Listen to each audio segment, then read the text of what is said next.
What I want to talk about today is based on my book, which is right here, which is called Geopolitical Economy. I talked about the book yesterday a couple of times, but today I just want to build on the analysis to talk about the title that I have given today, which is Financial Crisis and the End of the Dollar as World Money. I should add that if at the end of my talk you find the analysis interesting, this book is for sale.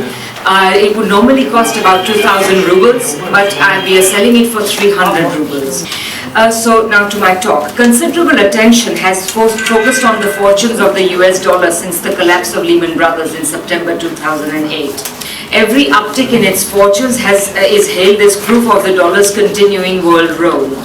At the same time, predictions of its end, calls for replacing it or supplementing it, and debates about the future of the international monetary system are also heard from influential quarters, including the governor of the People's Bank of China, the International Monetary Fund, Britain's leading international relations think tank Chatham House, and the United Nations. Though the dollar rallied impressively in late 2008, its fortunes since then have been very mixed. Increases in US debt and deficits, successive rounds of quantitative easing, the stagnation in the United States, and continuing high growth in the emerging economies, particularly in China, have driven the dollar downward. On the other hand, crisis in the Eurozone, in particular now joined by the massive program of quantitative easing in Japan, have tended to shore it up. For at least one major scholar, Barry Eichengreen, the crisis reinforced the dollar's world role. He points out, for example, that the dollar still accounts for 60% of foreign exchange reserves, 45% of international debt securities, and such statistics. In this paper, I argue that an important problem with recent discussions of the dollar's future is that it continues to be conducted within outdated frameworks, which assume that the dollar's international role was once unproblematic, whether under Bretton Woods or, as some term the international monetary regime since 1971, Bretton Woods II. Such views are underpinned by theories of US hegemony. One of the arguments I make in my book Geopolitical Economy is that ever since the dollar's gold link was broken in 1971, its world role has relied on a series of dollar-denominated financializations. Official and private, they were necessary to give the dollar its liquidity. Official and private holders rely on being able to acquire and dispose of dollars easily and without loss of value. Inflation refers to increases in the proportion of monetary as opposed to productive transactions. By using this term in the plural, I am indicating the unique character of each successive episode. In pointing to their dollar-denominated character, I am pointing out that financializations were a systematic requirement of a national currency playing an international role in the historical circumstances of the 20th and 21st centuries. This implies several things. Это предполагает несколько вещей. First, the international financial reform aimed at promoting financial stability cannot avoid international monetary reform. Secondly, such reform will have to take seriously the contradictions that arise when national currencies play international roles. And finally, it implies that the fortunes of the dollar can no longer be controlled by US policymakers. So what I'm going to show now is that the dollar's fortune have in fact trended downwards after 2008. I then show that in fact they have been trending downwards since 1971. And then finally I put it in a longer historical perspective to explain why this is so.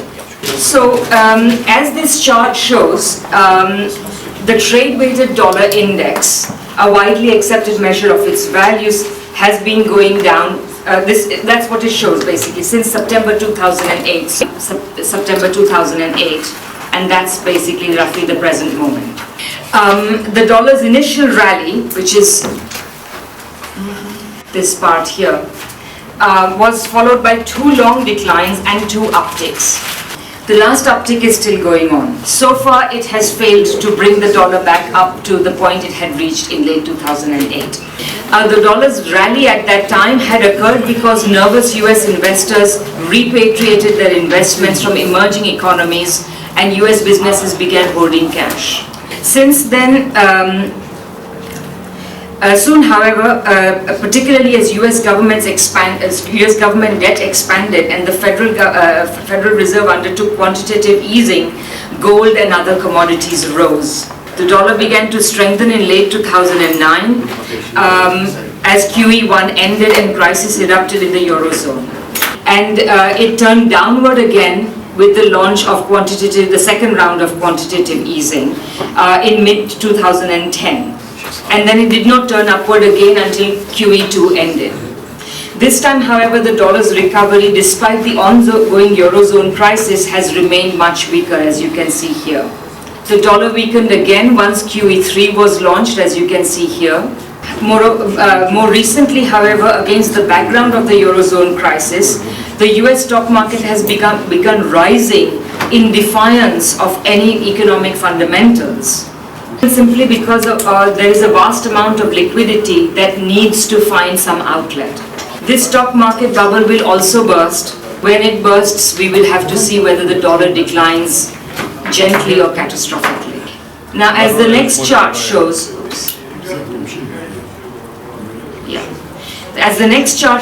the decline of the dollar since 2008 is simply a continuation of a much longer term decline in this chart. What you can see is a secular decline which has been interrupted twice, once after the Volcker shock and the second time with the late 1990s stock market bubble.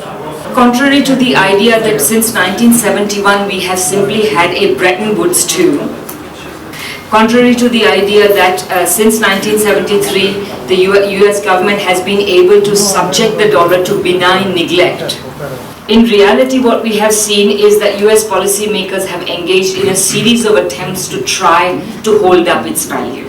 This decline was interrupted only twice, as I just pointed out. The second interruption was, as I said, the stock market bubble. And what's really interesting is that the housing bubble that followed it, which is this period here, it could not halt the dollar's decline. Despite the rhetoric of US empire and Bretton Woods II in the 2000s, the decade was punctuated with report after report in the business and financial pages that major reserve accumulators, preeminently China but also others, were looking for ways to diversify their reserve holdings away from the dollar. Share of foreign exchange currency reserves went from 71% in 1999 to about 61% today. And this is despite the fact that the world witnessed a vast expansion of reserve holding after 1997-98 East Asian financial crisis. So I don't have time to go into great detail, but for the moment let me just also show you this chart which shows you the series of financializations, at least up to 2000, that were witnessed. The first one here was caused by the recycling of oil surpluses in the 1970s. This big rise that you see here was during the 1980s, which included Japanese financing of American deficits. This peak here is associated with the East Asian financial crisis and the stock market bubble. By contrast, you see here that the Marshall Aid, which is basically this period here, in the 1950s and 60s, international financial flows were tiny by comparison. It was also the case that, as Barry Eichengreen and others have pointed out,